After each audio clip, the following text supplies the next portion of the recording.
We good? All right. Like to welcome everyone to the December 5th meeting of the Planning and Zoning Commission. On the agenda tonight, we have 3 public hearings, 2 letters of recommendation, 2 correspondence items, 1 site development plan recommendation, and 3 other items. Okay, let's hear. Can I get an approval of the minutes from November 7th? Oh, sorry, roll call. Thank you, Mr. Chair. Commissioner Helfrey, Here. Commissioner Ward, Here. Commissioner Cohn, Here. Commissioner Broyles, Here. Commissioner Depler, Here. Commissioner Clayton, Here. Commissioner Jackson, Chair Beatty, Here. Councilmember Brost, Here. Mayor Boland. Here. Thank you. Thank you. All right. Now, how about an approval of the minutes from November 7th? Make a motion. Motion to approve the minutes. All right. Motion by Commissioner Clayton, second by Commissioner Helfrey. Any discussion? All right, all in favor, say aye. Aye. Aye. Opposed? Any abstain? Abstain. Abstain. All right, looks like 3 abstentions. And the third. Commissioner Ward, I also abstain, yes. thank you. Thank you, Mr. Chair. All right, does the Department of Planning have any opening remarks? Just one, Mr. Chair, and thank you. Just so everyone can hear, particularly on Zoom, if you could use your microphones tonight, it'd be much appreciated. Thank you. Thank you. All right, and next we'll do the public comment session. And this is for any comments not related to the 3 public hearings we have.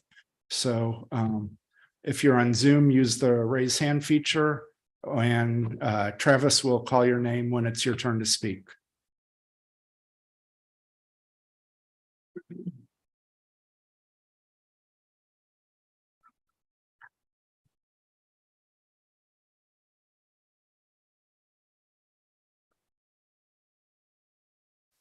Mr. Chair, none in attendance on Zoom have raised their hand, and each of the speaker cards I've received so far are regarding these public hearing items. All right, thank Thank you. So at this time, we'll go into our first public hearing. In the city of Wildwood, public hearings are truly intended to accept comments and questions concerning these items. Since these requests are being presented at a public hearing, no action is planned on these items tonight, and consideration of them is to be taken no earlier than the January 2023 Planning and Zoning Commission meeting. This approach ensures the members of the commission will hear all opinions before taking any action. The city's Department of Planning will address the comments, questions, and concerns that are raised tonight and include them as part of its formal recommendation to the Planning and Zoning Commission. Anyone in attendance at City Hall tonight wanting to speak should fill out a speaker's card and leave it with Mr. Newberry. Those in attendance via the Zoom webinar platform should use the raise hand feature to indicate you wish to speak at these hearings. A team member will add you to the list of speakers, which will then be communicated to me as chair, and I will invite you to speak when it is your turn. The commission will allow all parties adequate time to present their position, but all speakers are limited to 5 minutes each. Speakers will be advised when 1 minute is left in allotted time. In addition, information on these items can be found on the city's website at www.cityofwildwood.com. The commission would like to thank you for your cooperation and participation in tonight's hearings.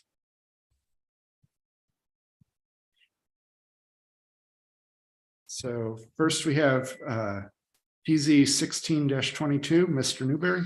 Thank you, Mr. Chair. PZ 16-22, City of Wildwood Planning and Zoning Commission, care of Department of Planning, 16860 Main Street, Wildwood, Missouri, 63040. A request to review amendments to regulations and requirements contained in Chapter 415 of the zoning ordinance of the City of Wildwood, Missouri, pertaining to roof-mounted solar panels or other roof-mounted solar energy systems within the residential zoning districts, R districts, and the NU non-urban residence district, including but not limited to their installation in a manner where they are visible from an adjoining or adjacent roadway, and the procedures for their approval, all wards. Thank you, Mr. Newberry. Mr. Vunich. Thank you, Mr. Chair. Mr. Chair and members of the Planning and Zoning Commission, obviously, there is a number of people in attendance tonight to speak on this particular matter based upon the speaker cards that the department has received to date. But it does want to provide a very brief overview of the particular issue that has brought us to this point tonight. As you know, in 2014, the city of Wildwood adopted regulations specific to solar energy systems. That adoption was caused by an installation, a ground-mounted installation that encroached into a setback area, as well as required the removal of mature vegetation. The couple that was impacted by that action came to the city council and noted that relative to Wildwood, the regulations associated with solar energy systems were very few and certainly didn't take into account the concerns that they had expressed, that they would express relative to the impacts caused by them. In 2014, City Council ultimately created additional regulations that at the time were thought to be very fair and reasonable relative to the experiences the city had and the input we received through the public hearing process here at the Planning and Zoning Commission and City Council. More recently, the Planning and Zoning Commission did review these regulations and updated them to address certain security, safety concerns, particularly relative to the fire districts, and then just assurances that when old systems are decommissioned, what happens to the panels themselves. And so we refined what we did in 2014, but with a little different approach. Most recently, over the last few years, we've seen an increase in the number of applications for solar energy systems. Those applications have come from all quarters of the city, whether it's rural, suburban, or town center. And they have included not only roof-mounted, but ground-mounted types as well. The Planning and Zoning Commission has considered them through the public hearing process and made recommendations and taken actions regarding them, all of which are forwarded to City Council. However, the focal point has always been those particular panels of the system that are what, as this is described in our code, as front-facing, those that are visible from anybody adjoining or adjacent road. Oftentimes, these are what the commission members focus on in their conversations and it appears in their decision-making process. And it was a suggestion at the last of these conversations that we actually step back and take a closer look at front-facing solar panels. And so tonight, the department has prepared for you a zoning primer, kind of encapsulating what I've just described, hopefully in a short period of time. And the intent is obviously to accept public comment, not only from the Planning and Zoning Commission, but those in attendance that have interest in this subject. As was mentioned by the chair, it will be the intent of the department to transcribe all of the comments made tonight and do its very best to respond to them as part of its recommendation report. We will not be issued at the earliest until the new year 2023. And with that, if there are any questions regarding the history of our legislation or anything that's been contained in the primer, the department would be glad to answer them at this time. Thank you, Mr. Vunich. Thank you.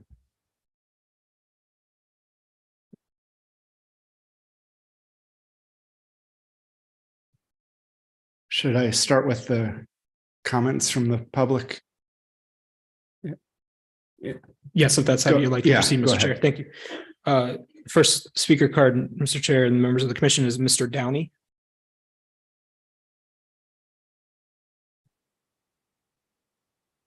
Hi, thank you for your time. Travis, are you able to pull up my presentation?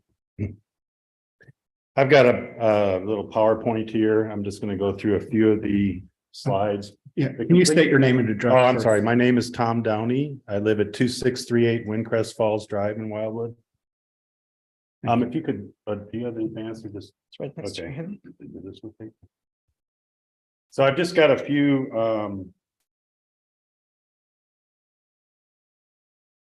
not working.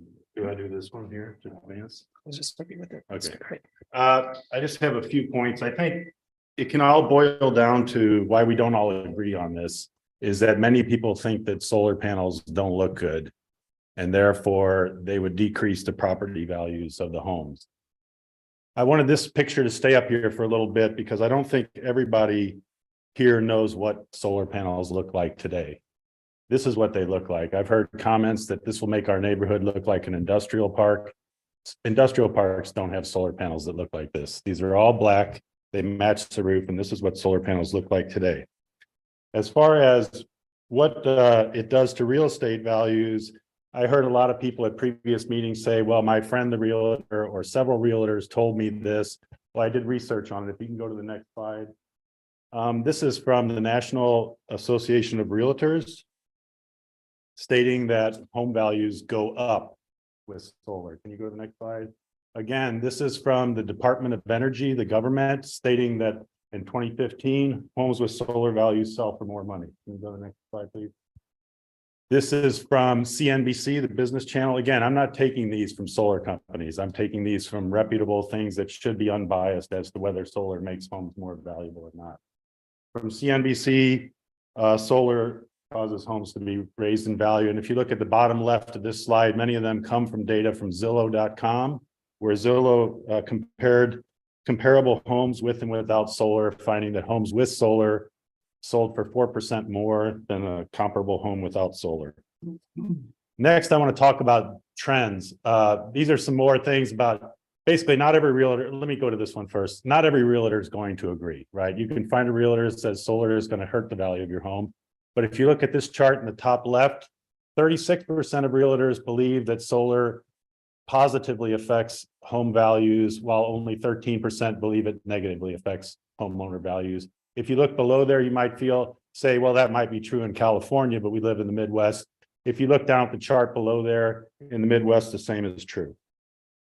Most realtors believe that solar increases value of the home. Thank you. Next slide. Next, I want to talk about the trends in our nation, the trends in our state of Missouri, and the trends in the St. Louis area. So as many of you know, there was a tax incentive that was 30% 10 years ago.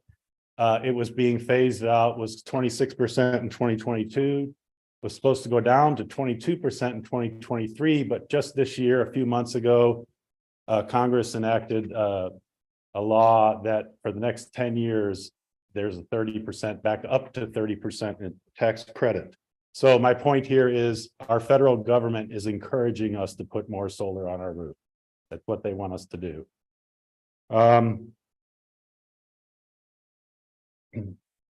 Can you go? Okay, so now Washington, D.C. I tried to look for, what about solar panels on the front of homes? What do they do to the value? I could not find any definitive study, but here I found that in Washington, D.C., the Historic Preservation Committee approved front-facing solar panels in 2019. Next slide, please. In California, you must, if you build a new home, it must have solar panels on the roof starting in 2018. Next panel. And you might say, well, that's the East Coast, that's the West Coast. We live here in Missouri. St. Louis, 2020, passes solar-ready construction mandate. All residential and commercial buildings must have solar-ready rooftops. That's St. Louis, Missouri. Next, please. Ellisville, Missouri, approved in 2020. Look at that large panel of ground-mounted solar panels in Ellisville, Missouri. Okay, thank you. Next slide, please. So now I've gone from nationwide to Missouri to St. Louis. Now I'm going to our neighboring communities in West County. What are they doing? Baldwin, Missouri. Next, please. 2 homes side by side, front facing. So Clarkson Valley, Missouri. Wildwood, Missouri. You approved this in 2019. Next slide, please. So basically what I wanted to show there is there's a trend nationwide, statewide, St. Louis wide, West County wide going one direction. You're proposing going the opposite direction. I think that's a mistake. The next thing I think you should ask your attorney whether you think this will hold up in court. 10 years ago, the city of Clarkson Valley tried to deny a homeowner the right to put solar on the front of the house. They lost. This new law in Missouri that denies HOAs the ability to deny homeowners solar. I don't see why they would allow the city of Wildwood to deny us. All right. Thank you for your comment. Thank you. Next. Mr. Chair, the next speaker card is Mr. Scott.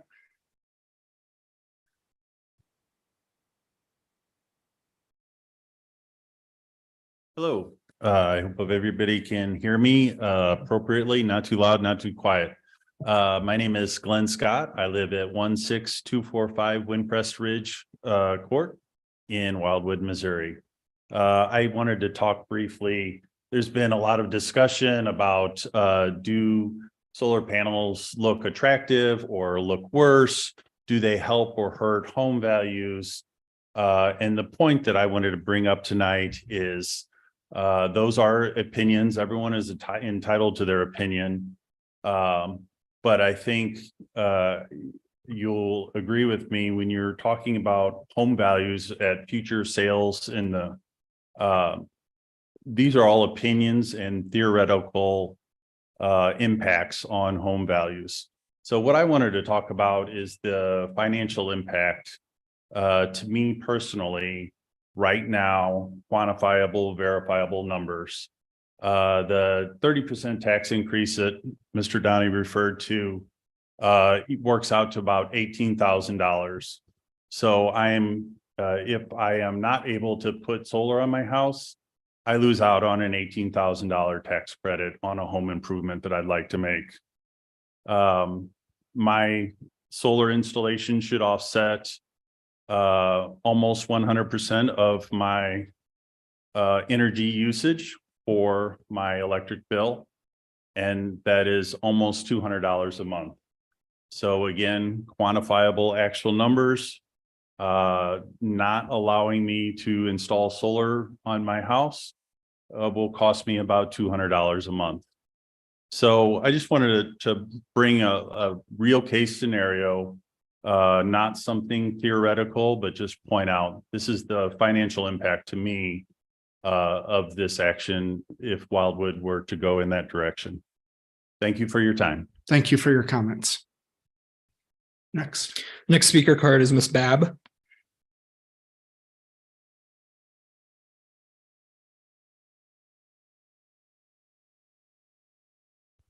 Thank you for allowing me to come and speak before you again. I really appreciate it. I hope that you all have had an opportunity to read my letter to the West. Name and address, please. Oh, I'm so sorry. I know to do that. Right. Frances Babb, 2001, Kersdale Court, Clarkson Valley, Missouri.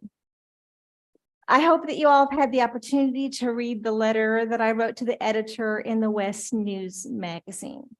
And if you haven't, I'll stick around. I'll let you read it. It is exactly 300 words. I wanted to point out that I think that your proposed changes to your solar ordinance is both counterproductive and counterintuitive. If you're seeing more and more requests for exceptions to your zoning ordinance, that must mean that more and more people want to do this, and it's becoming more and more of a good thing, okay?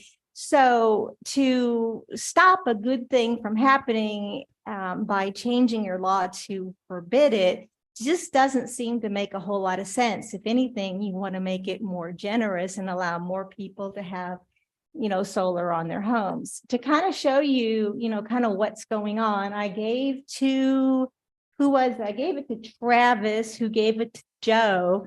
100 pictures of solar homes, both in St. Louis area as well as around the United States. And I wasn't selective about these. I have about twice as many more of them than what I printed out, but I stopped printing when I ran out of paper for my printer.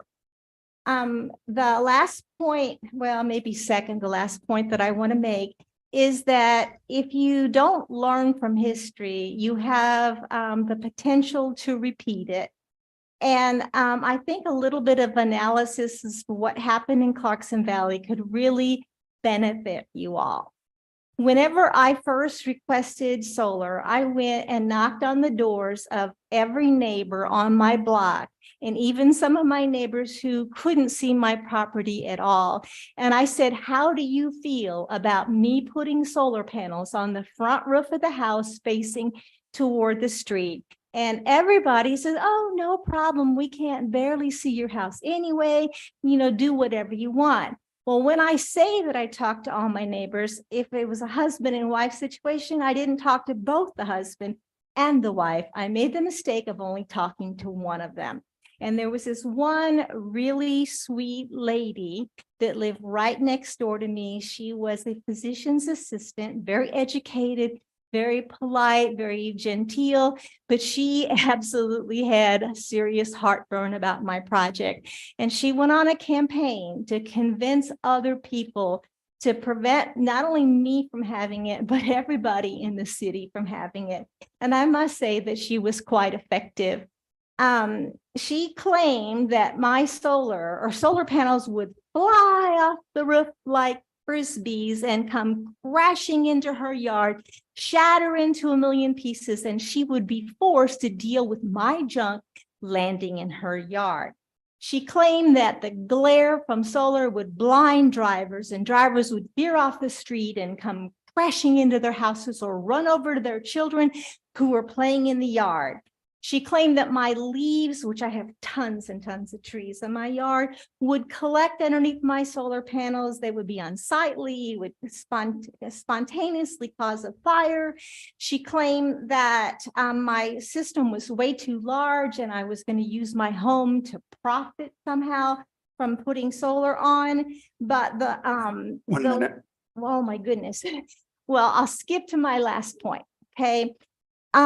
Whenever that people make these kind of statements, they're doing so, in my opinion, because of fear of change, fear of the unknown, fear of having to accept something that they know very little about. And so to address people's fears, you need to show them love and compassion and approach their intellect, appeal to their intellect. And you guys as city officials and in appointed or elected positions have an opportunity to prevent what happened out in Clarkson Valley from coming over here 100 feet away from your city limits and having a recurrence over here. So please educate your people, appeal to their intellect, and help them overcome their fears. Thank you for your comments. Next. Next speaker card is Mr. David Porta. Thank you. Thank you Thanks. for letting me speak. I am not a resident of Wildwood. My name is David Porta. I live in Baldwin, right next to you guys. I've been, Can you still give your address, please? 450 Alverston Court, Baldwin, Missouri, 63021. Thank you.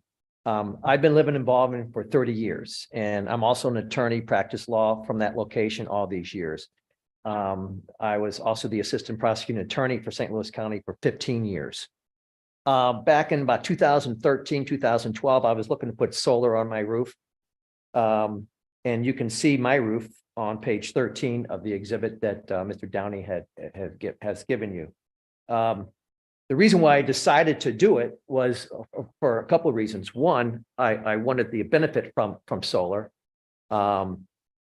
Two, I knew that the Court of Appeals in the state of Missouri on 415 Southwest 3rd, 64213 had already decided the case, and that was Frances Babb, who just spoke. That was her location. I've never met her before I made my decision. But once I saw the Court of Appeals had already decided something very similar, even though it was homeowners associations and restrictions or indentures, the city of Wildwood is trying to do the same thing that a homeowners association would do. So I found that very similar. So I felt very comfortable in going forward with installing solar on the front of my house on the roof.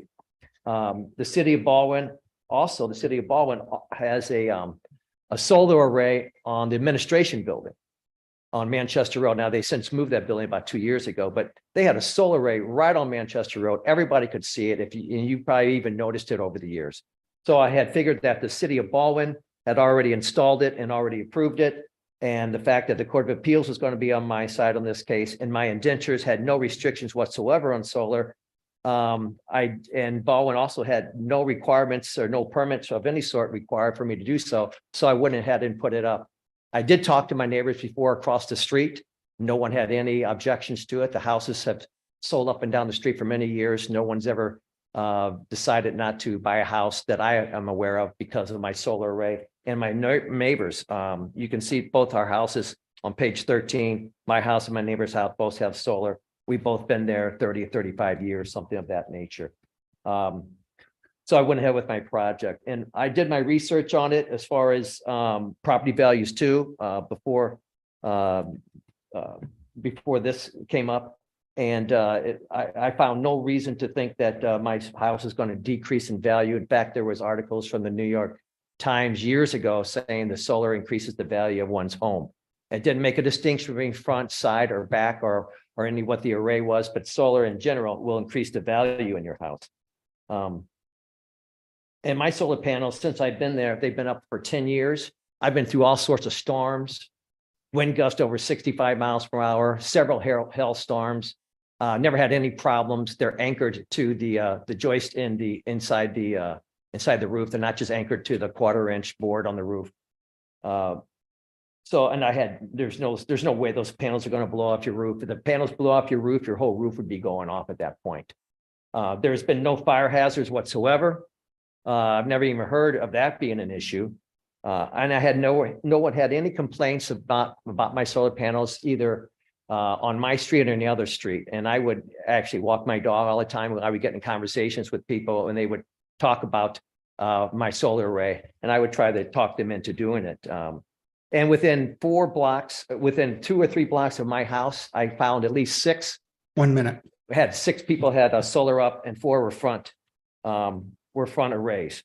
And knowing what I know with my research, it looks like to me, if this thing does get litigated somewhere down the line, I think the city would lose. And I think just like the city of Clarkson Valley lost, I think the city of Wildwood would lose. And I think you're going to run up a lot of fees trying to defend something that I'm convinced, and I think a lot of other people that look at this thing legally are convinced that the city of Wildwood would not prevail in this matter.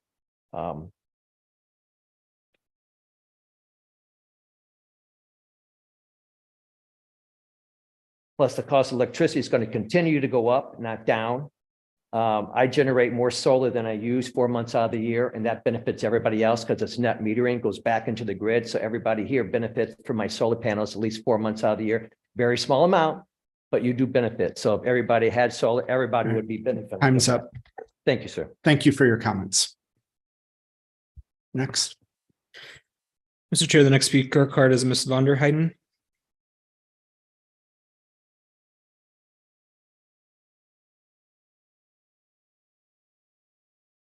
Good evening, Betsy Vanderhayden, 16560 Birch Forest. And I am a recent solar panel owner. We had them installed in February. Fortunately, my house has the south at the back, which made it a more simpler process, although the planning can tell you there were some glitches with coordinating between solar companies and with the city. We got those resolved thanks to Travis and Joe. But you know, the thing is we're heading for electrification. That's where the world is heading. And there are many things in place already that are making that easier. I mean, I'm surprised that the state of Missouri, as non-progressive as we are often, that they have the HOA law in place. But I cannot see the city of Wildwood preventing families, residents from using the fronts of their houses if that's where the energy is. You just restrict so many people when you don't allow that the fronts of the houses. And I really feel like it's going to be something that is normal. I mean, it's going to be like you expect to see solar panels everywhere. It's coming. And with the Inflation Reduction Act, there's going to be a huge demand. I mean, the 30% plus, there's money to upgrade from 100 to 200 amps. There's money for electrical. I'm going to dump Spire, hopefully 2023, as soon as I get my electric heat pump water heater and an induction stove.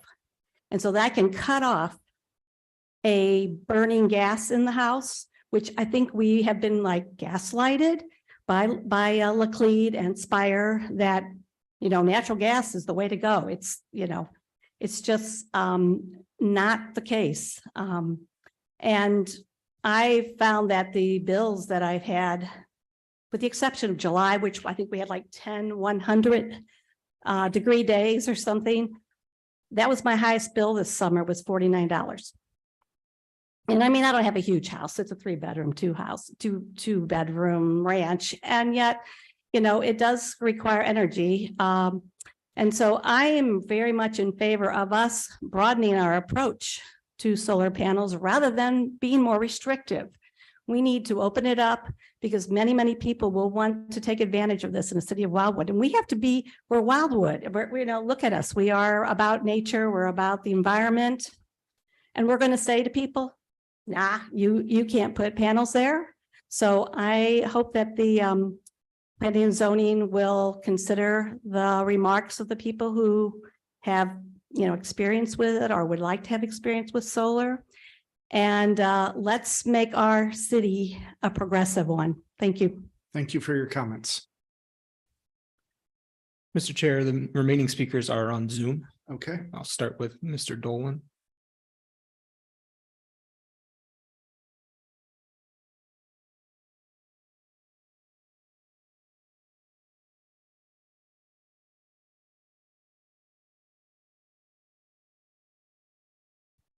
Mr. Dolan, go ahead and unmute yourself and then state your name and address.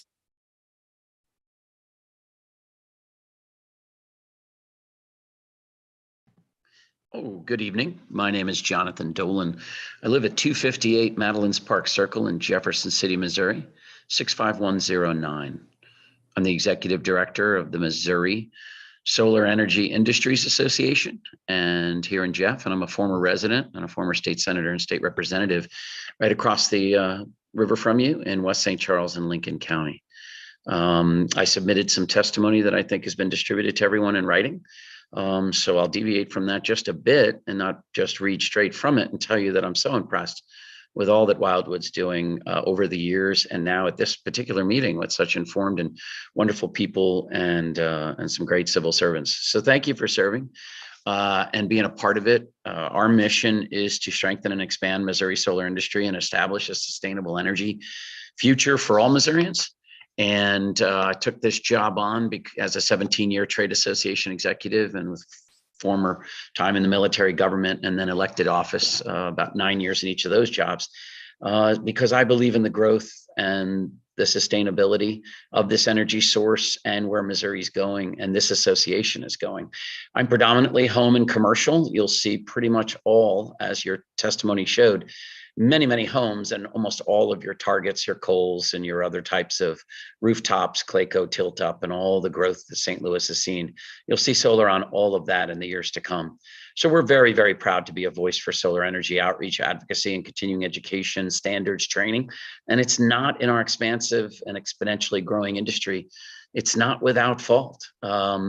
You have to have great companies and great people doing this. And that includes great public policy. You've got a nation leading planning and zoning team and city here, so this shouldn't be hard. So I come before you tonight to thank you for that service and for being Wildwood. If I'm up in Lake St. Louis, you know that we do it pretty tough there as well, in the old days at least. And your evaluation of your planning and zoning policies regarding residential rooftop solar is welcome by MOSIA and others. But I think, as I take a look at this, and I'm no stranger to growth and reasonable standards. I was highway transportation safety chairman there. So obviously I believed in a lot of that growth that linked us together by highways. And the standards of fairness and execution and the different policies you enforce on this council or alderman board is so, so important. So thank you for doing that. Thank you for giving me the opportunity to speak to it. But I do believe that I am speaking in opposition tonight. And I do believe you're moving way too far down the spectrum of you're effectively prohibiting solar if you embrace this front and adjoining standard. You're going to box it out and you're going to be a practical ban from what I can see. But I also see such a visionary and detailed solar policy. It's one of the best I've seen as I looked into it. I honestly don't know which is draft and which is new, but I know that you're going through conditional use. And I believe the additional restrictions in the proposal are a bridge too far. And they're biased against a problem that does not exist. And your testimony now proves. You saw how, frankly, good looking they look. And there's just only so much we can control. I absolutely agree that these are issues that you have harder than all the partisan and wedge issue divides of taxes and all those controversial issues and this party and that party. Actually, planning and zoning and school board duty is harder. And it's much harder. So I thank you for what you're doing, and I ask you to take a look at it and utilize your conditional use process to handle the requests more effectively without effectively banning and instituting rules that make the rear, the front, the rear, the abut, and pretty much shut it down for what somebody may, in a subjective way, think is an eyesore, which I think you've seen tonight with the pictures. It isn't. Doesn't mean you have to approve every project. It seems like you've got a multi-tier system. I would encourage distances and other additions to that. 1 minute. And I know that your excellent planning and zoning staff could do that. And for those that are excellently compliant and early compliant and obviously compliant, you can do an expedited kind of approval on that and not have to bring everything to the meeting. But then you could leave the hot stuff to the meeting and then, of course, kick it to the bigger board. I know you can get through this. I hope that you do it. And because of the eloquence of all of the different representatives that came before me tonight, I will just leave it at that and be happy to answer any questions. Thank you for your comments. Well, thank you.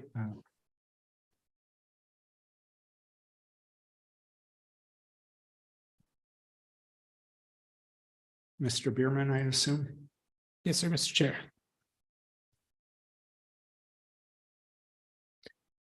Mr. Bierman's on his way in.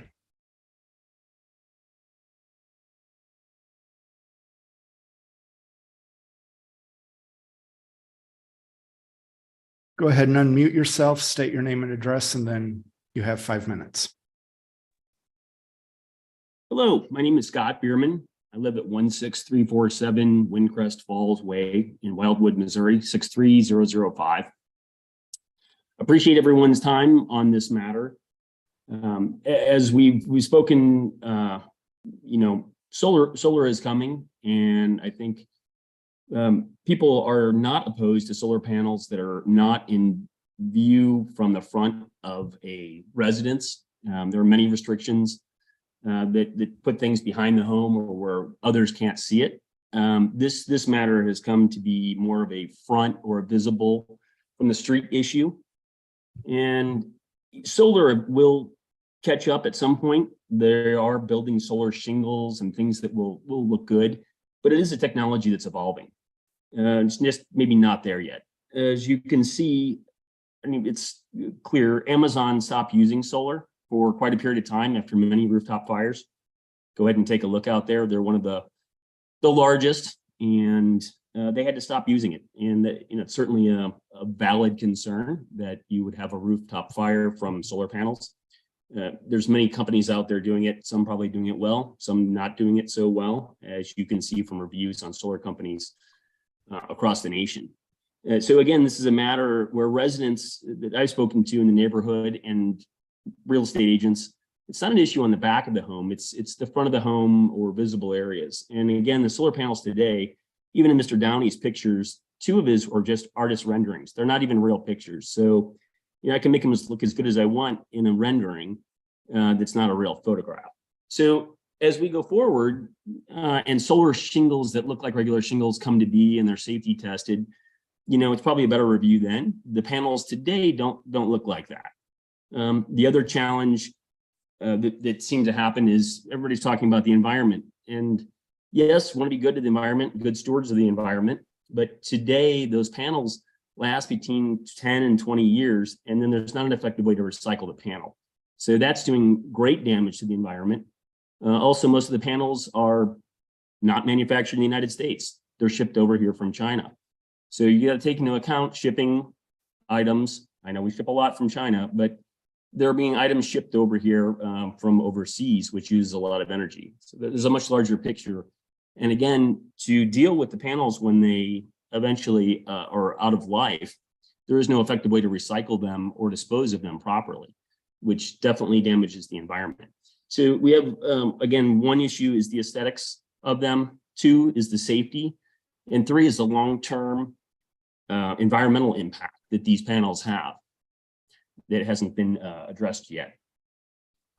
So again, I thank everyone for their time, and I thank the Planning and Zoning Commission for hearing the statements. That's all I have. Thank you for your comments. And next we'll bring Nancy in.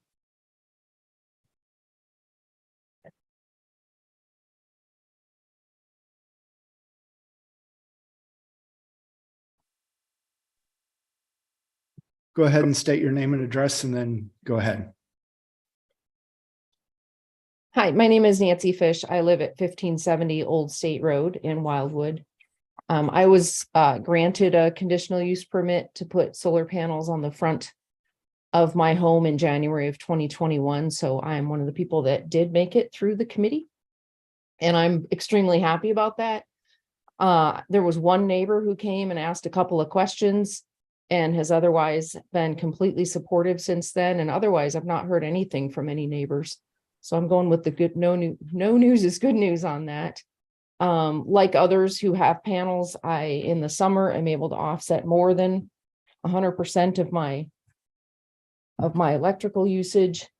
And I really am here to just encourage the committee or the city council to, at a minimum, keep the rules the way they are. Don't restrict and take away the opportunity for people to put solar panels on their home. I don't think it makes sense to make that decision based on which way someone's house faces. If someone is looking for clean energy, I don't think that it's going in the right direction for Wildwood to take that opportunity away.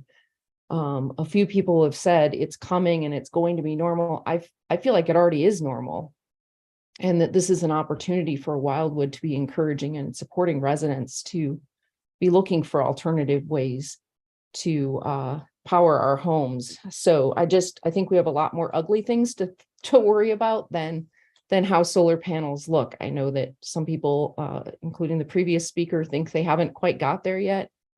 I obviously don't mind the way they look. I'm actually quite proud to have solar panels on my home. So I think that's all I had to say. I appreciate the time to throw my opinion out there, and hope that the council gets a lot of good information to make a decision on. Thanks for your time. Thank you for your comments. That everyone? Yes, Mr. Chair, I just wanted to state that the department hasn't received any additional speaker cards and there are no other hands raised on Zoom. Thank you. Thank you. Mayor Boland. Thank you, Mr. Chairman. I do have just a few questions, principally to Joe Vinich, Director of Planning, and then one for our city attorney. The first is really more of just a point of information, which is that we're not talking about banning. This hearing is not about banning solar panels. It is about what we intend to do as a commission and recommendation to the council going forward relative to essentially front-facing panels. With that in mind, my first question to you, Joe, we've previously, my recollection is that we, not too far in the past, asked you and your team to extensively research the data relative to statistically whether the addition of solar panels to a home in fact adds value or not. And my recollection is that data conclusively showed that it was in fact inconclusive. In other words, it did not. Is that a correct statement? Yes, sir. Thank you. My next question is, and this is going to call on you to just recollect with your memory on an anecdotal basis relative to the cases that we've had, and there have been several of them, as we all know, come before this commission relative to requesting a conditional use permit for front-facing solar panels. In your best estimation, isn't it the case that with a far majority of those cases, we typically have, as we have seen tonight, received pros and cons from residents relative to whether to allow it or not? Is that a fair statement? Yes, sir. Thank you. My final question to the city attorney, we've also heard a discussion relative to a lawsuit and from a neighboring jurisdiction, city, and also about the fact that the city of Wildwood, if it decided to change the rule relative to front facing solar panels, would incur the unfortunate outcome of seeing that reversed or overruled or whatever by the Missouri court system on an appellate level. In your opinion, as our city attorney, I guess I would say, first of all, a two-part question. One, is it the case that what the commission has before it this evening in terms of considering at its next meeting after this hearing is in fact not a Clarkson Valley situation? Is that a fair statement? Well, Mayor, I think the best way to answer that question is to actually quote from the court opinion that was referenced this evening, where the court stated, however, while the state may have no concern and therefore have no restrictions regarding the use of reflective materials that shine bright sunlight into a neighbor's window, or the way the solar panels may appear from the street or a neighboring property so as to devalue neighboring property, these are clearly areas of great concern to the city and the citizens thereof. These types of restrictions are within the police powers of the city. Thank you. Well, that answers my second question, so I won't need to ask it.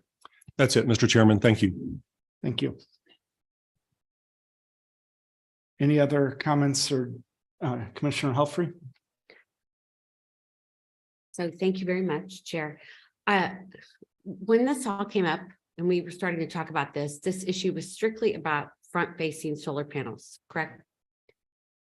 So one of the concerns I had was we did approve a front-facing solar panel in the city of Wildwood, and the homeowner at that time told us we will not cut down the trees in the front, and they did. Those trees are gone.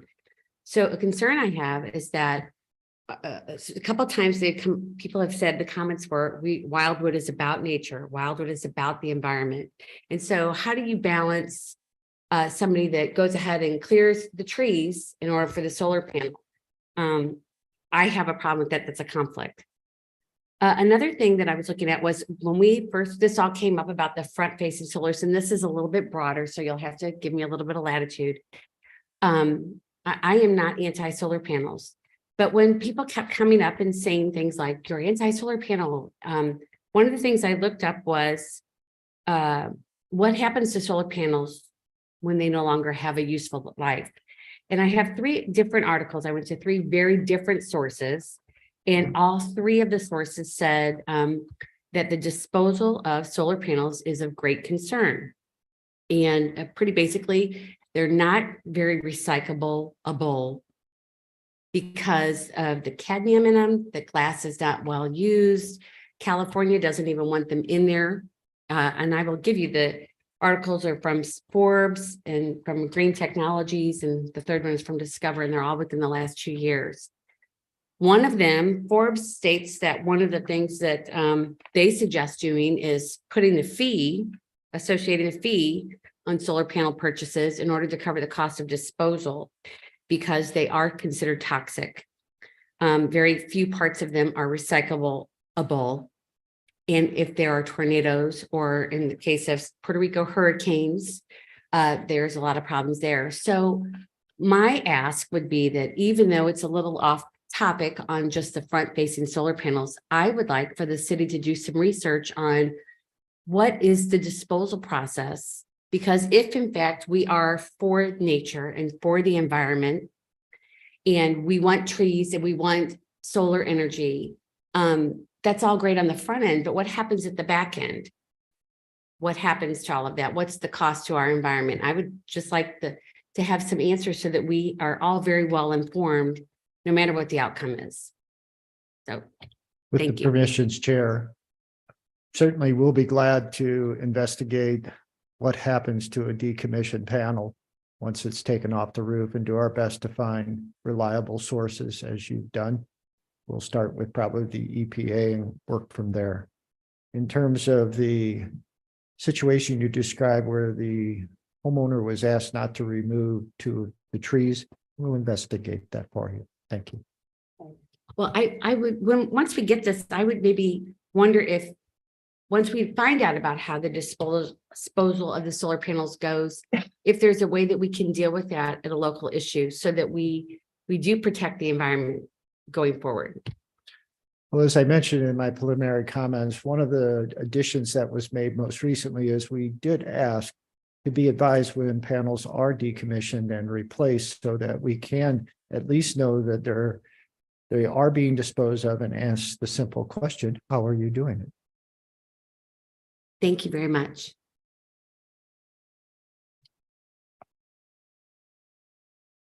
Any further questions or comments from the commission?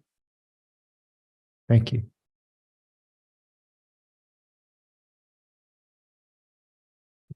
Councilman Brost.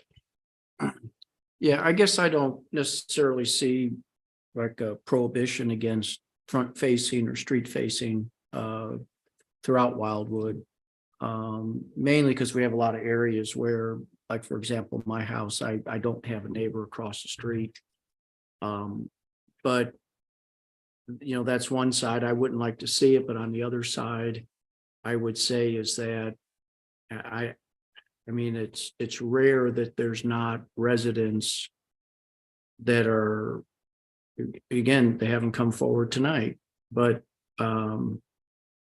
it's rare that residents don't come forward with an objection to that. And I don't know if there's a way to craft the legislation to address somehow some due diligence up front that, you know, there is resident approval, define, you know, maybe the radius of that before, yeah, you know, the solar company invests a lot of time and the homeowner goes through a lot of pain, you know, just maybe not to get the answer they're looking for. You know, but I guess I would hope we could avoid just a straight out prohibition on it.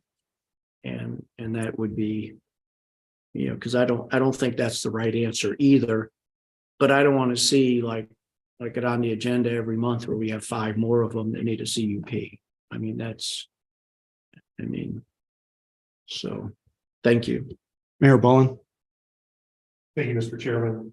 Thank you, Mr. Chairman. And relative to Commissioner Brose, Councilmember Brose comments, I too have wrestled with that and still wrestle with it. One of the things that I would suggest that we, in that regard, to his point, look at is not only, and I think we have to, not only what current testimony is in terms of pro and con to the CUP requests, and as Joe indicated, and you noted, Councilor Roast, we've had people on both sides typically in these instances as to present day, but also the effect relative to future purchasers in that particular community or that neighborhood, and what they may think about it going forward. So both present day analysis as well as you know, what we do, as we often do with our rules and so forth, is looking at prospectively for the betterment of the city, how it impacts that. Thank you. Commissioner Depler, I think I saw you raise your hand at one point.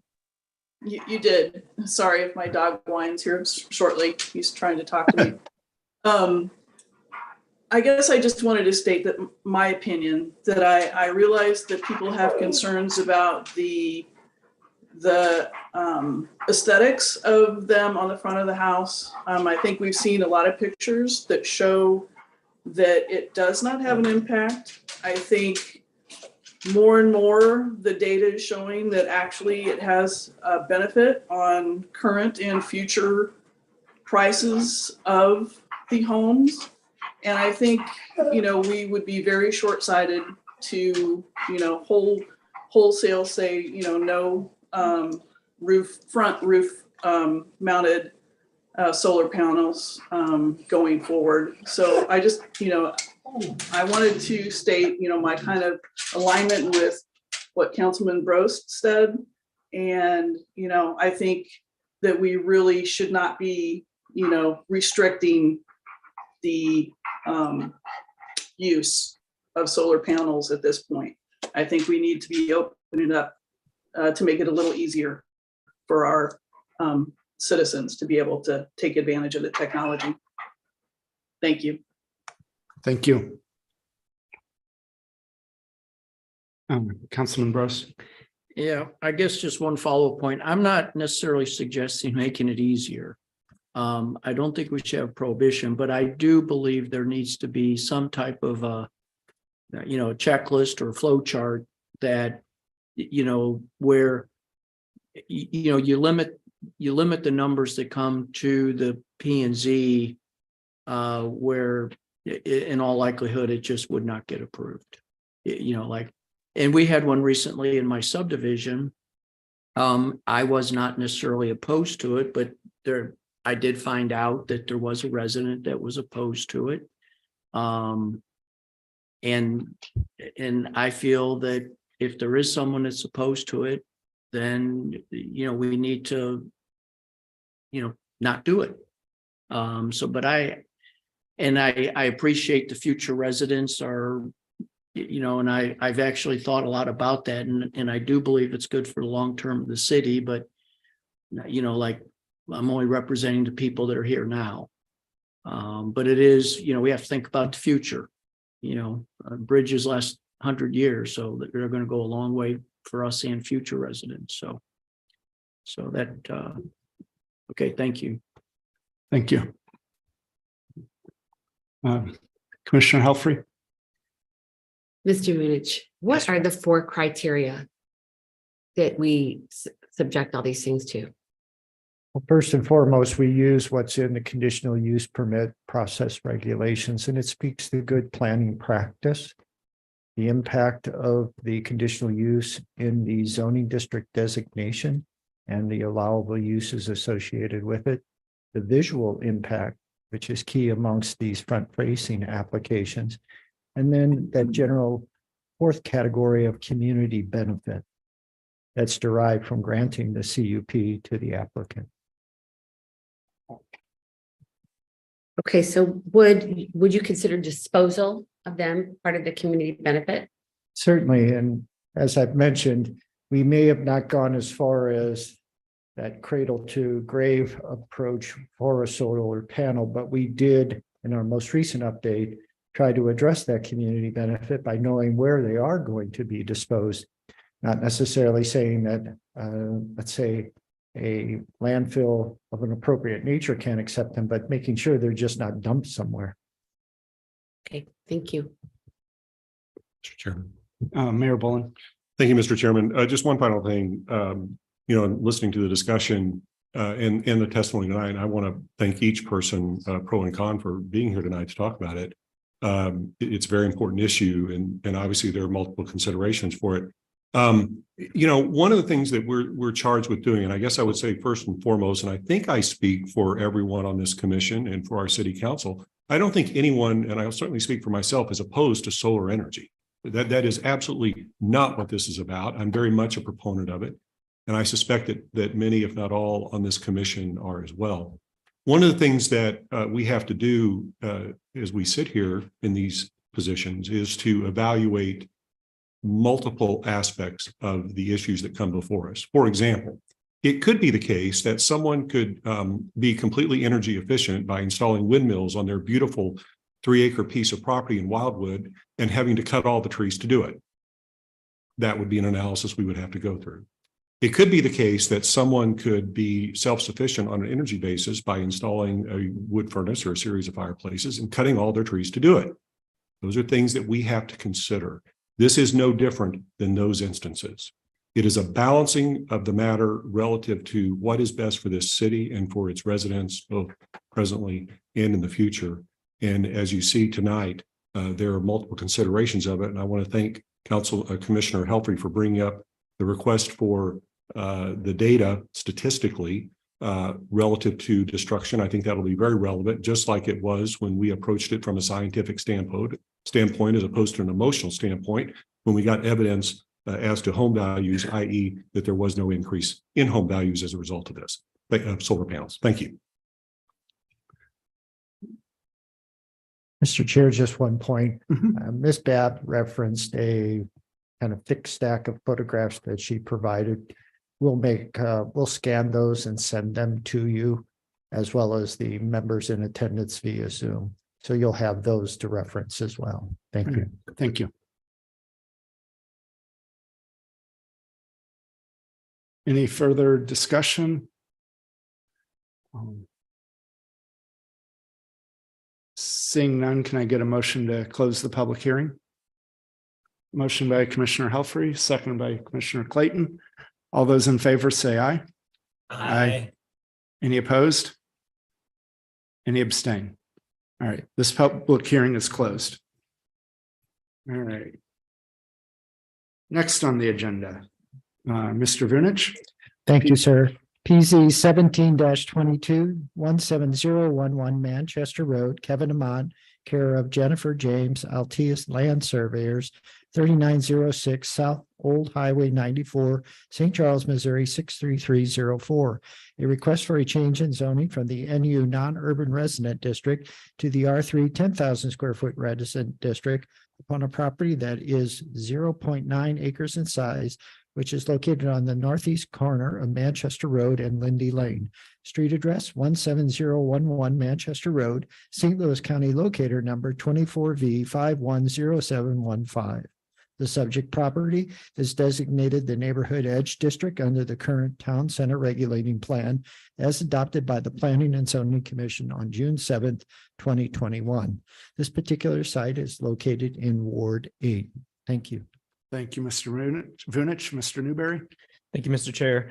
Mr. Chair, members of the Planning and Zoning Commission, the department's prepared a slide presentation of some exhibits and some photographs of the property. The first is a preliminary proposed subdivision of the property into 3 lots that shows the current single-family home and other improvements on the eastern side of the lot. The next are a series of aerial photographs to show the location of the property within the city's town center area. In the middle of the photograph is the intersection of Etherton Road. The property is highlighted in the light blue color at the intersection of Lindy Lane and Manchester Road. The next is just a closer up view of the property, again, at the corner of Lindy Lane and Manchester Road that shows the existing home on the property. And the next are a series of photographs. I'll move as quickly as I can. This is a photograph standing on Lindy Lane looking to the east. This is a photograph at the same location looking to the south with the home in the photo. The next is the picture standing at the northeast corner of the property looking to the west. And the department's van is parked on Lindy Lane there. The next is standing at the same location looking to the south with the rear elevation and side elevation of the existing home. The next photograph is standing at the southwest corner of the property looking to the north and east. The next is standing on the sidewalk at Manchester Road looking at the front and side of the home. This is standing on Lindy Lane. This shows the western elevation of the home. The photograph is taken looking to the east. And this is just a eastern property line of the property. The next few photographs are, this one is standing at Lindy Lane looking to the west on Manchester Road. Same location looking to the east. This is looking to the north onto Lindy Lane as it runs along the western boundary of the property. And then another view of Lindy Lane with the property onto your left side of the photograph. And then the next few photographs are standing at the drive entry to the existing home, this one looking east on Manchester Road. This one looking to the west, same location. And that concludes the department's presentation. Thank you, Mr. Newberry. All right. Any? Mr. Chair. Yes, sir. Mr. Aman is in attendance tonight, the petitioner, if you'd like to hear from him. Yeah, come on up. Just really here to make sure you guys have any questions of what is going on. Even though it's public hearing.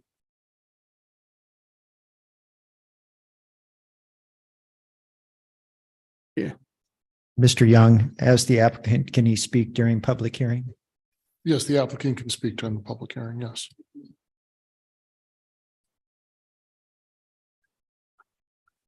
All right, yeah, if we have questions, we'll call you.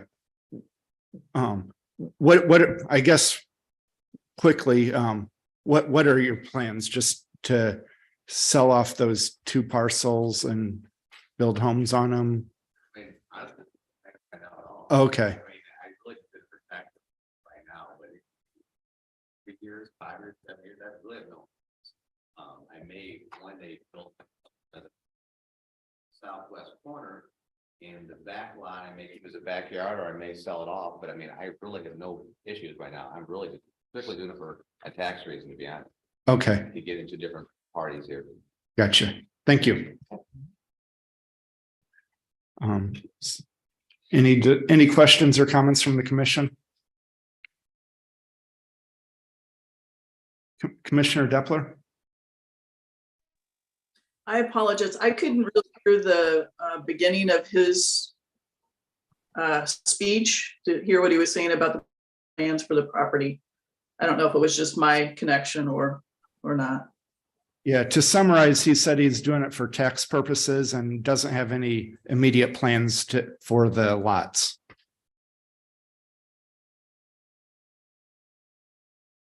Correct.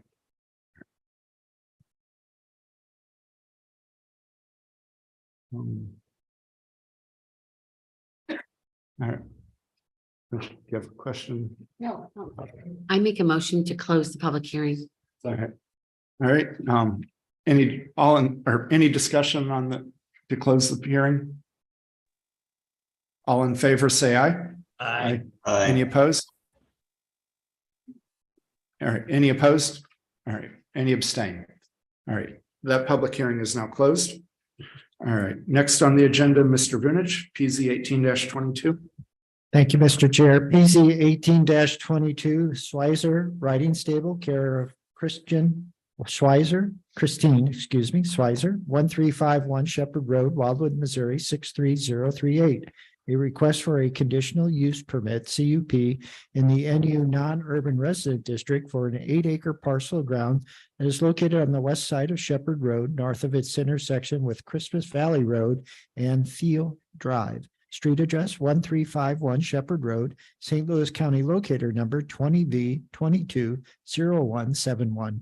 Proposed use, a riding stable inclusive of a building and portion of the designated site for the purposes of offering riding lessons to the general public for commercial purposes. This particular site is located in Ward 3. Thank you. Thank you, Mr. Vunich. Ms. Ripito? Thank you, Mr. Chair. Mr. Chair and members of the commission, the department has again provided a brief slideshow, which is already up. As you can see, the first image is the site plan for the site that is, the applicant has marked the location of the driveway and possible overflow at the side of the barn that they could pave with gravel. And there are also spaces near the garage as well.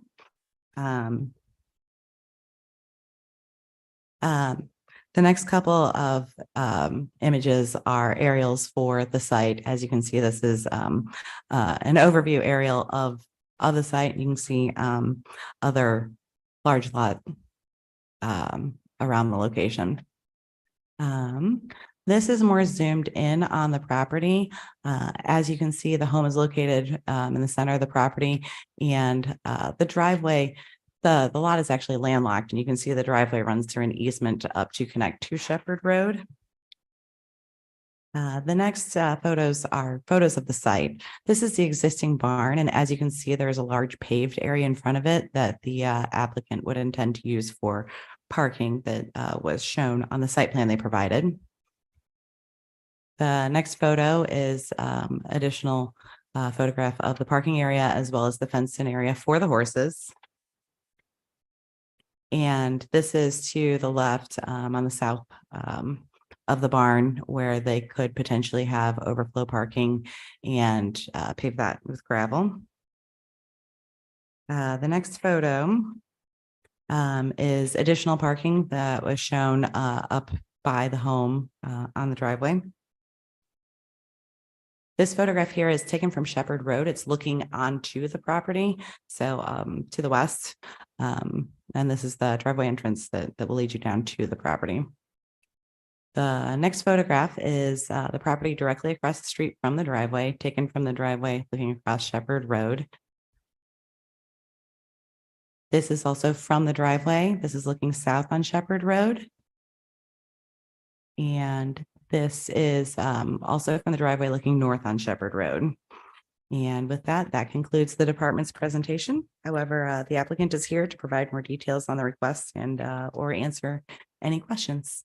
Thank you. Thank you, Ms. Ripito. Are there any public speaker cards on this? Mr. Chair, we do have one public speaker card, and as Ms. Ripto just noted, Ms. Schweizer is in attendance as well. Okay. So it's from Ms. Schweizer, or is there's one more? There's an additional speaker besides Ms. Schweizer, the petitioner. All right, go ahead and bring the additional one up. Okay, Ms. Shelton.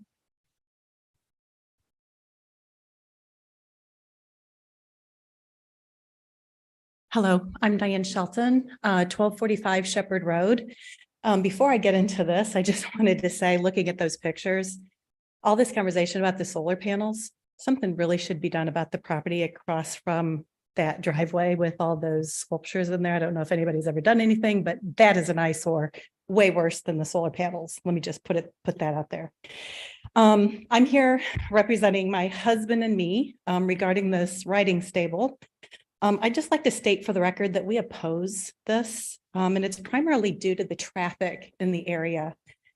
Since the subdivision was built down on Strecker, the traffic has increased significantly. And I've lived on that road for 9 years on Shepherd Road, and I'm not saying citations haven't been issued for speeding, but I've not seen one citation issued.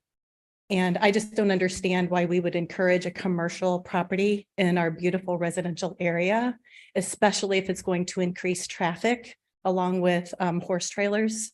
So I would just like to say I oppose it. I would like to see more policing of the speeding on our road as a result of the increased traffic. And I am not in favor of a commercial property near us. That's all I have. Thank you. Thank you for your comments. Are there any questions or comments from the commission?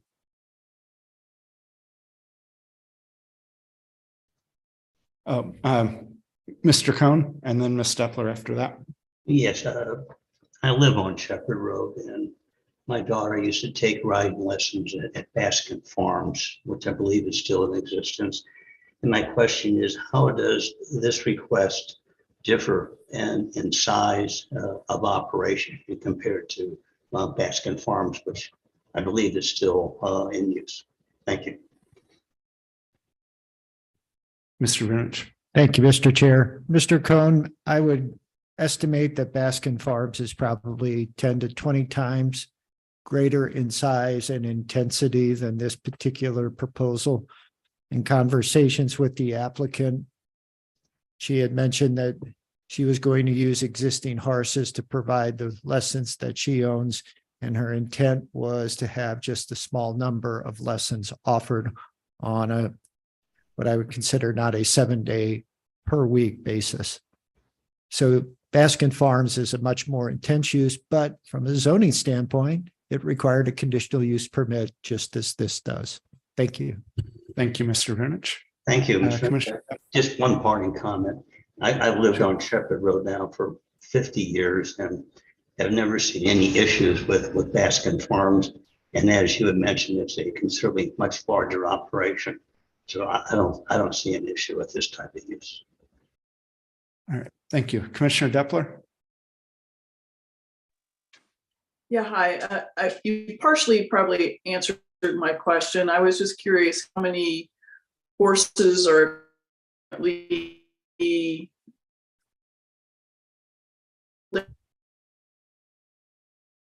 and there was going to if I guess probably will answer. Commissioner Deplo, your internet was cutting out there pretty bad. Maybe turn off your video and restate your question.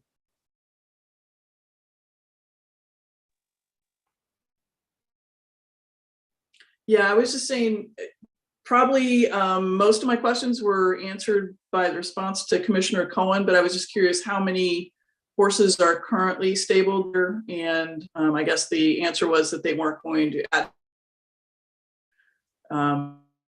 Wondering how intensive the use. Mr. Vinich. Well, Mr. Chair, we could certainly ask the applicant to provide that information and then include it in our report. All right, thank you. Mayor Bullen. Unrelated, if the department would please take a look at the location that the speaker identified as maybe having some issues on Shepherd Road. Would appreciate it. Certainly, Mr. Mayor, Ms. Ripito, who did the photographs for tonight's public hearing, noted it when she was visiting the location. Thank you. Thank you. Oh, Councilman Brost. Yeah, we mentioned parking a number of times.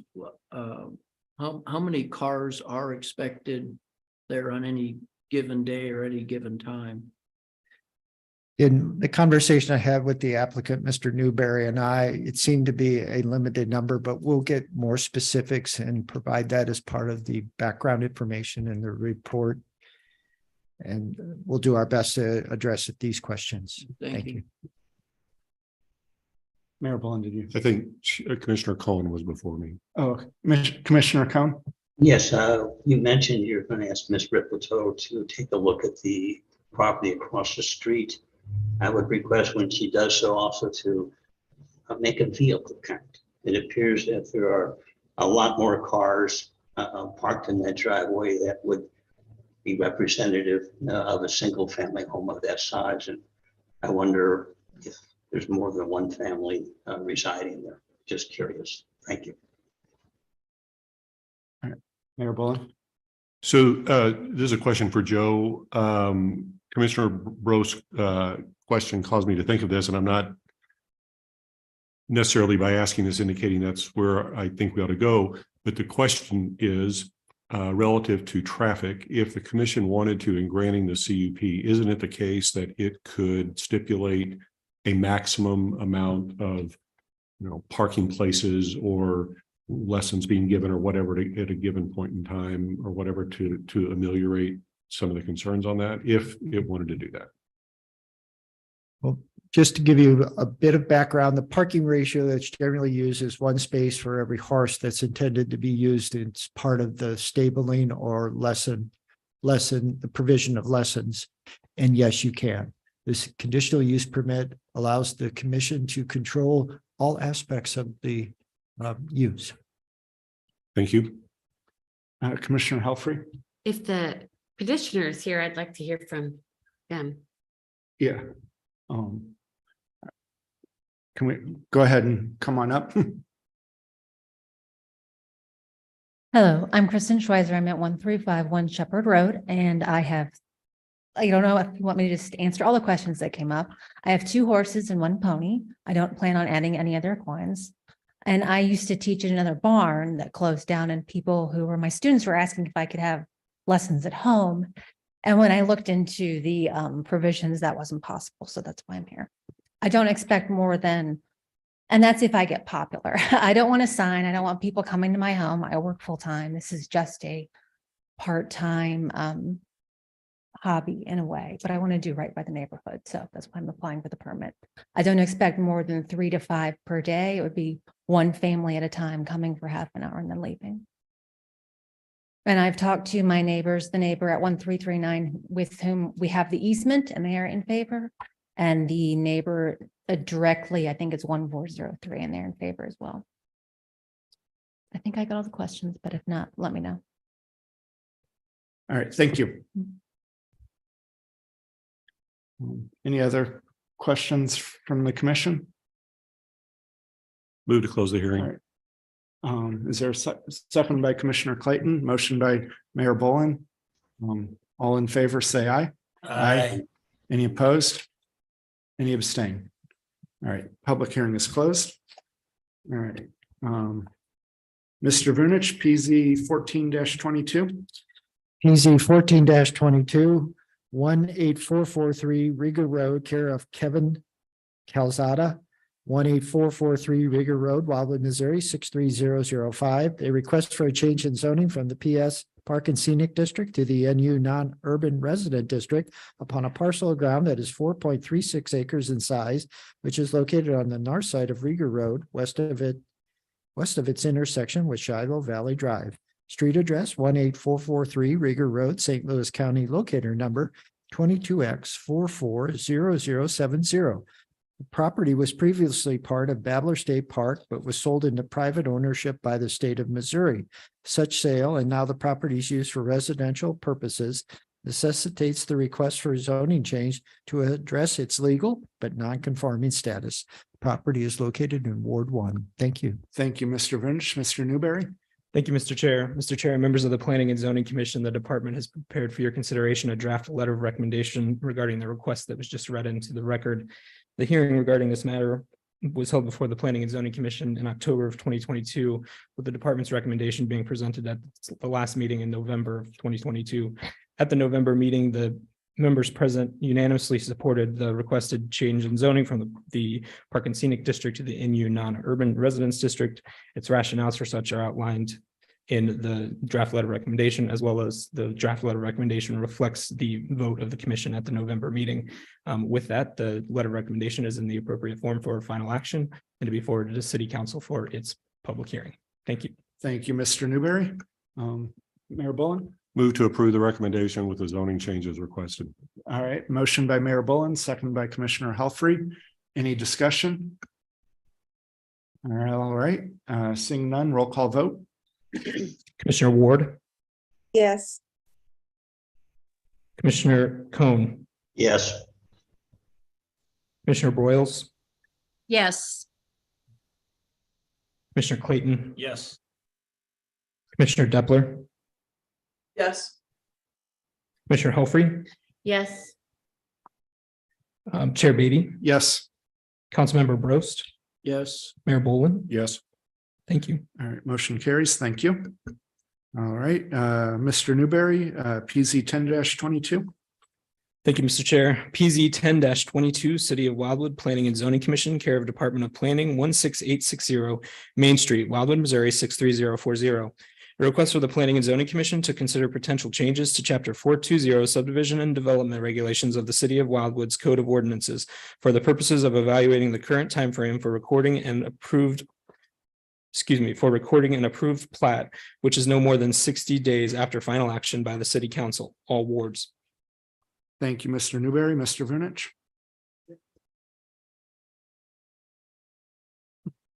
We'll get it there. Mr. Chair and members of the Planning and Zoning Commission, the Department of Planning has provided for your consideration tonight the draft letter of recommendation relating to the matter Mr. Newberry just read into the record. At the November 7th, 2022 meeting of the Planning and Zoning Commission, it unanimously supported the change to increase the recording period of time for property owners from 60 days to 120 days. The department endorsed this particular change as part of its recommendation on the matter. The letter of recommendation in draft form is ready for final action by the Planning and Zoning Commission tonight, and the Department of Planning is available for any comments or questions. Thank you. Thank you, Mr. Vunich. Commissioner Helfrey. I will make a motion to approve. All right. Seconded by Commissioner Clayton. Any discussion? Thank All you. right. Roll call vote. Commissioner Cohn, Yes. Commissioner Broyles, Yes. Commissioner Clayton, Yes. Commissioner Depler, Sorry, Ms. Stepler, your internet again. Yes. Thank you. I appreciate it. Commissioner Helfrey, Yes. Commissioner Ward, Yes. Yes. Chair Beatty, Yes. Councilmember Brost, Yes. Mayor Boland. Yes. All right, motion carries. Thank you. Thank you. All right, Mr. Newberry, let's see here, PZ 4-98. Thank you, Mr. Chair. A request for the ongoing operation of an existing telecommunications tower and facility authorized by PZ 4-98 AT&T Wireless Services, Inc. Conditional use permit in the NU non-urban residence district, east side of Joe's Way, north of Valley Road, under a one-year renewal allowed by the existing condition site-specific permit, Ward 2. Thank you, Mr. Newberry. Ms. Ripito. Thank you, Mr. Chair. Mr. Chair and members of the commission, this is a conditional use permit. Is for- my comment? Oh. Oh. Not better? Oh, there we Okay. go. Sorry. This is a conditional use permit for a 90-foot telecommunications tower located on Joe's Way that was approved in 1998 and has been in place since. As a part of this approval, a number of conditions exist pertaining to landscaping, property maintenance, and so as to minimize the impact on neighboring properties. The department conducted its annual site visit of this facility on November 29th, 2022, and included photographs in the report provided. The property appears to be in good condition, perhaps better than it's ever looked. The plantings appear to be growing and in good health. The site was clean and the screen fencing appears to be in good condition. Overall, the site meets the minimum conditions necessary to be considered acceptable from the standpoint of appearance, service, and function. The department is recommending that this conditional use permit be renewed for an additional year and scheduled to be revisited again in December of 2023. And with that, that concludes the department's presentation, but myself, Mr. Vunich, or Mr. Newberry are here for any questions you may have. Thank you. All right, thank you, Ms. Ripito. Commissioner Helfrey. I make a motion to approve. All right, seconded by Commissioner Clayton. Any discussion? All right, seeing none, roll call vote. Commissioner Broyles, Yes. Commissioner Clayton. Yes. Commissioner Depler, Yes.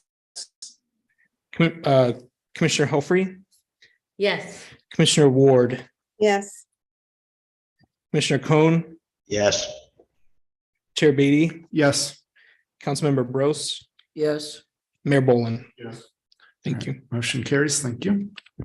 All right, let's see here. Mr. Vunich, PZ 6-22.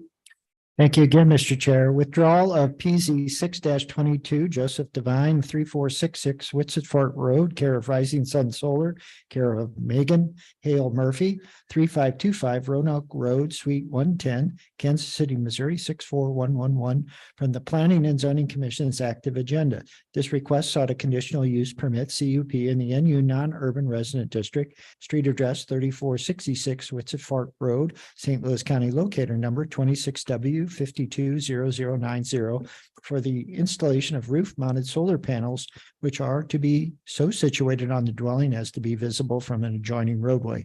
This request is to be reviewed in accordance with chapter 415.090 NU non-urban district regulations of the city of Wildwood zoning ordinance, which establishes standards and requirements for the installation of solar panels.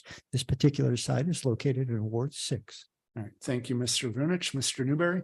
Thank you, Mr. Chair. Mr. Chair and members of the Planning and Zoning Commission, the department has prepared a short memorandum regarding the item that Mr. Vunich just described into the record. Mr. Devine had requested a conditional use permit for front-facing solar panels on Whitsett's Fork Road. Public hearing was held in June of 2022, at which time the Planning and Zoning Commission postponed the matter to view the property without leaves on the trees. An update was provided in October to the commission regarding the status of that. Following the meeting, Mr. Devine was in attendance at the October meeting to hear the discussion. He contacted the department shortly after that meeting and requested that his request be withdrawn. Therefore, tonight, the department is requesting that the commission take action to support the withdrawal request and remove the item from its active agenda. Thank you, Mr. Thank you, Mr. Newberry. Any discussion or motion? Commissioner Clayton? I'll make a motion that we remove it from the agenda. All right. Second by Commissioner Helfrey. Any discussion? All right, we can just do a voice vote on that, or does that need to be roll call also? All right, all those in favor, say aye. Aye. All right, any opposed? Any abstain? All right. Motion removed from the agenda. All right, let's see here, Mr. Vunich, PZ 9-20. Thank you again, Mr. Chair. A recommendation report by the Department of Planning on a site development plan set for PZ 9-20 New Singular Wireless PCS LLC doing business as AT&T Wireless 1025 Lenox Park Boulevard, Northeast, 3rd floor, Atlanta, Georgia 30319, care of Matt Schleter. Network Real Estate LLC 5055 State Route N, St. Charles, Missouri 63304. Subject site is generally located on the northwest side of Shepherd Road at its intersection with State Route 109. Conditional use permit CUP within the NU non-urban resident district, which endorses the installation of a 190-foot telecommunications tower and related equipment area, monopole type, with exterior antenna arrays on the 12.3 acre tract of land. This particular site is located in Ward 1. Thank you, Mr. Vunich. Mr. Newberry? Mr. Chair, before I begin, I think Ms. Helfrey has a statement. I believe that after talking with Mr. Young the last time, I need to abstain from this vote because I am a part-time employee of the church. Okay, thank you.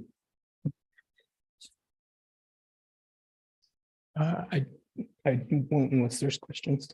I won't unless there are questions. Yep. Okay. Thank you, Mr. Chair.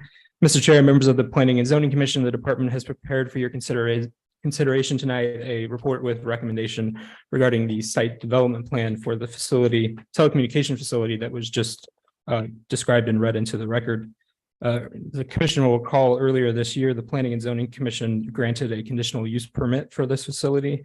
And as one of those conditions of the permit, it's necessary for the Planning and Zoning Commission to review and take action on the site development plan, which again is what's being presented to you tonight. Just as a reminder, the location of the facility is at the northwest corner of the intersection of Shepherd Road and State Route 109 at the St. Alban Row Parish site. The proposed facility, the facility that's been authorized by the permit is a 2,869 square foot lease area on the overall 12.3 acre property that houses the church, its parking, recreational facilities, etc. The permit authorized a 95 foot tall tower. The department thinks it's important to remind the commission and those in attendance that the permit also allows the triangular arrays for this facility. The lease area that was described is surrounded, or excuse me, is enclosed by a 10-foot masonry wall with associated landscape. As was noted earlier, in granting the permit for this facility, the commission established a set of conditions. The intent of those conditions were for several reasons, but the focus of the department's presentation tonight is to focus on those items that were intended to lessen the impact of the facility at this location. Key among those conditions is the placement of the tower in proximity to the existing elevated water storage structure. The intent was to limit the number of vertical improvements within a small area to lessen its visual impact. The requirement that any wiring on the exterior of the pole be painted to match the color of the pole so as to blend in. And as was mentioned earlier in the presentation, a masonry block wall has been required by the permit to screen any ground equipment associated with the facility. On sides of that wall are also landscaping of multiple types of species that also were required by the permit.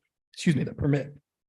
In reviewing the site development plan, the department has determined that it is in compliance with the approved permit and is therefore recommending approval. The approval is conditioned, as is outlined in the report, on 3 items: that the landscape plan be approved by the city's landscape consultant, which is currently under review, that any agencies, federal, state, otherwise provide the comments required by the permit, and that all building permits and requirements are met to ensure safety at the facility. Again, the department is recommending approval of the proposed site development plan and is available for any questions tonight. All right, thank you, Mr. Newberry. Mayor Boland. Thank you, Mr. Chairman. My recollection is we've seen this with in some regard. And I think I asked these questions then, but I'm going to ask them again just for clarification. And these are to the city attorney. So the height of this is quite extensive, particularly in relation to the neighboring water tower. Is it the case, Mr. Young, that my memory serves me correctly, that the height of the proposed tower is not something legally that the city is able to condition? If it meets the requirements of code, otherwise, no, we cannot. Does it meet the code of requirements of code otherwise? Yes, sir. Okay, that's what I thought. Then secondly, I believe I also at the time asked about the possibility of disguising what we could do to require the communications company to disguise the tower to make it look more consistent with our environs. And my recollection is that your answer at the time was, with new Missouri laws, we cannot do that. Is that a correct assumption? Missouri law prohibits us from making unreasonable requirements, and what that is or is not is very unclear in the law and will only be determined by litigation. So any request that you put on the applicant may be the test case. And as a practical matter, it would be a very tall oak tree. That I would not recommend. Okay, thank you. All right.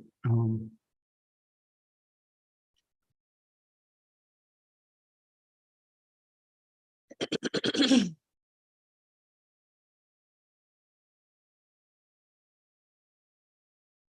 there a motion or any further discussion? Second? No. I'll make a motion to approve. All right. Well, the motion's on the floor. Will you second it? Oh, I'm sorry. Yes, I will. I'm sorry. Thank you. Any further discussion? All right, seeing none, roll call vote. Commissioner Helfrey. I abstain. Thank you. Commissioner Ward, Yes. Commissioner Cohn, Yes. Commissioner Broyles, Yes. Commissioner Clayton, Yes. Commissioner Depler,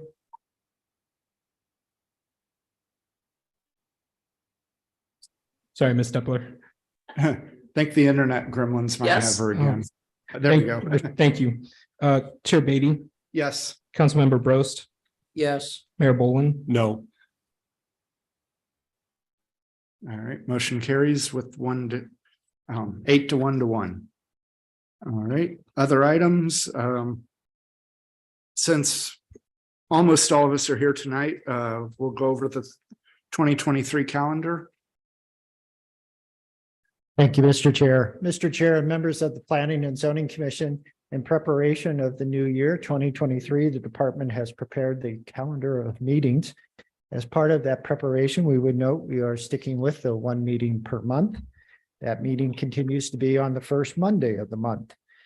For the most part, the schedule eliminates any gaps of time greater than 4 weeks, except for January, and that was briefly explained at our November meeting.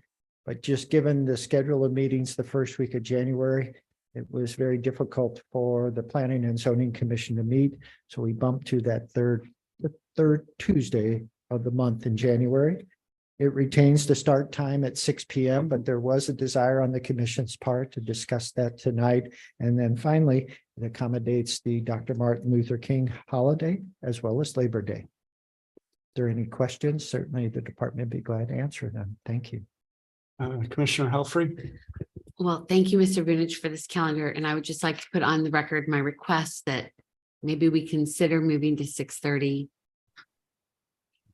I know that it's hard for everybody, but that's my request. It's just a request. It's just a request.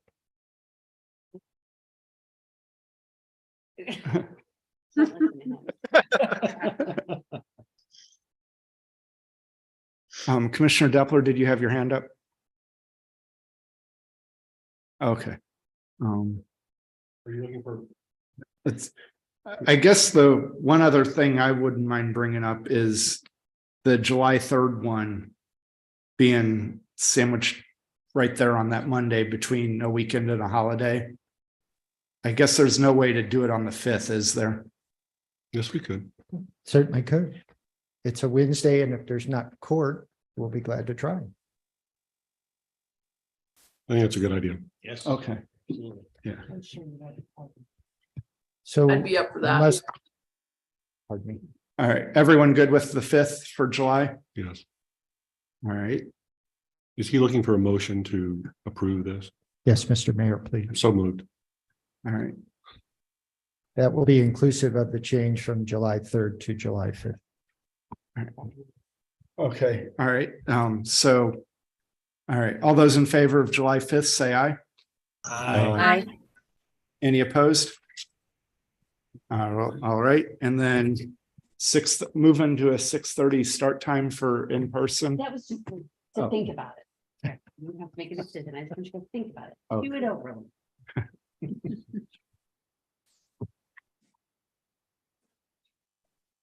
All right. We'll table that part then, or. Mhm.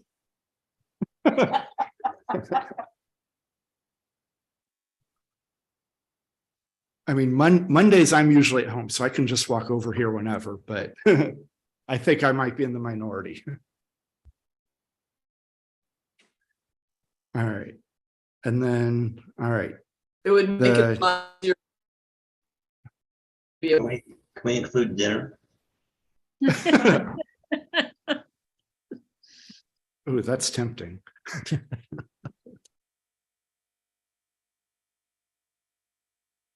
All right, the overview on the work program items. Thank you again, Mr. Chair. Mr. Chair and members of the commission, as is referenced in the opening paragraph of the report, in 2019, the Planning and Zoning Commission adopted as part of its bylaws a work program for each year. In this particular instance, the department is presenting a summary of the year 2022 and the things that were accomplished and the things that are underway, and as equally important, those that were not started. In a few minutes, Mr. Newberry will talk about the new proposed 2023 work program. If there are any questions regarding any of the items identified on the 2022 work program, Ms. Ripto, Mr. Newberry, and I would be glad to answer them. All right, thank you, Mr. Vunich. Thank you. Any questions or? Did you have your hand up? Oh, okay, sorry. All right, okay. I'm sorry, Mr. Vunich. I have a question. One of the ones was the consider and act on parks and recreation action plan format. It says hi, it says it's not been started yet. I'm just curious with the adoption, why hasn't been started yet? It's just purely just curiosity. Thank you. Because that's the only one that's high priority that hasn't been started. So that was the only reason I asked. Well, we are very fortunate to have Ms. Ripito, who's very good with graphics, as well as Mr. Newberry. And both of those have been involved in the census and the redistricting process. We've had a number of applications for grants relative to the Village Green. And so it's just been a matter of not being able to prioritize it as high as necessary. We have all the components. This is just really kind of packaging them in something that's a little bit more appealing to the eye, the aesthetic issue. And so when people do ask about town center, we have the most recent information available to them. It's just not as nice looking as the past development manual. Thank you. So again, it is a high priority and we'll do our best in 2023. And I'll let Mr. Newberry say that even better than I probably, or much better than I. Mr. Newberry. Thank you, Mr. Chair. Just so everyone's on the same page, we've transitioned to the next agenda item regarding the 2023 commission year and its work program.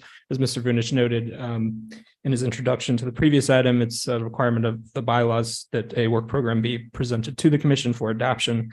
Ms. Hofrey mentioned a few of the items. The department wanted to focus on two of them that have already been begun by the commission and are of high priority. That is the tree preservation and restoration requirements of the code. Much of that has been discussed with the Planning and Zoning Commission at public hearing and work program or work sessions.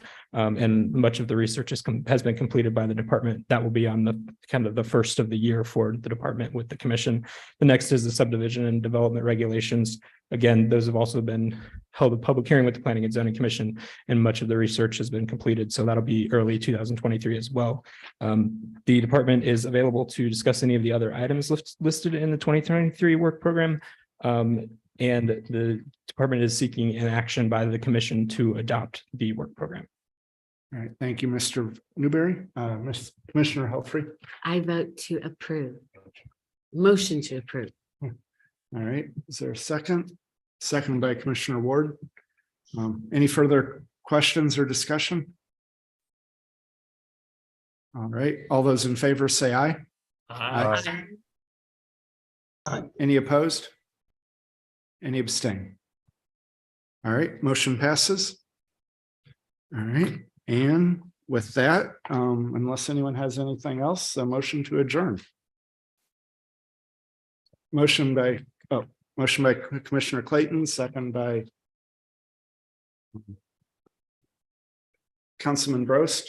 All right, all those in favor say aye. Aye. Any opposed?